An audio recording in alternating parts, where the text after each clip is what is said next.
नमस्कार, पालघर टाइम्समध्ये आपल्या सर्वांचं स्वागत आहे। आगामी निवडणुका राष्ट्रवादी ताकदीने लढणार, जिल्हाध्यक्ष आनंद ठाकूर। पालघर जिल्ह्यात राष्ट्रवादी पक्षात बदलाची संकेत।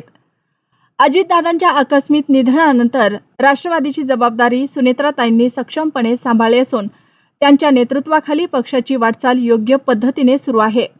पालघर जिल्ह्यात राष्ट्रवादी पक्षाची निर्णायक ताकद असून आगामी जिल्हा परिषद निवडणुका पक्ष सक्षमपणे लढवेल, असे प्रतिपादन राष्ट्रवादीचे जिल्हाध्यक्ष आनंद ठाकूर यांनी केले। राष्ट्रवादी वाडा तालुका आढावा बैठकीचे शुक्रवार दिनांक 12 जून रोजी ब्लॉमस रिसॉर्ट येथे करण्यात आले होते। त्यावेळी ते बोलत होते। तर पालघर जिल्हा कार्यकारिणी व जिल्ह्यातील तालुका कार्यकारिणी यांच्यात आगामी काळात बदल करण्यात येणार असल्याचे संकेतही आनंद ठाकूर यांनी बोलताना दिले।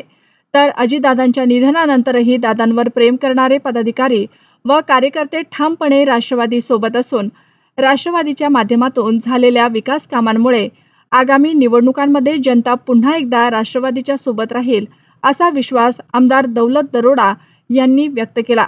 यावेळी राष्ट्रवादीच्या महिला जिल्हाध्यक्षा रोहिणी शेलार, जिल्हा सरचिटणीस विश्वजित गोळे, प्रदेश चिटणीस आशिष मोरे, तालुका अध्यक्ष जयेश शेलार, जिल्हा कोषाध्यक्ष जितेंद्र पटेल, माजी सभापती रघुनाथ माळी, उपसभापती जगदीश पाटील, शहापूर विधानसभा अध्यक्ष नाना साबळे, महिला तालुका अध्यक्ष जान्हवी पाटील यांच्यासह अन्य मान्यवर उपस्थित होते। यावेळी संकेत श्याम भोवर यांच्या नेतृत्वाखाली आबिटघर विभागातील कार्यकर्त्यांनी मोठ्या संख्येने राष्ट्रवादीत प्रवेश केला। कार्यक्रमाचे सूत्रसंचालन तालुका युवक सचिव रुपेश पाटील यांनी केले।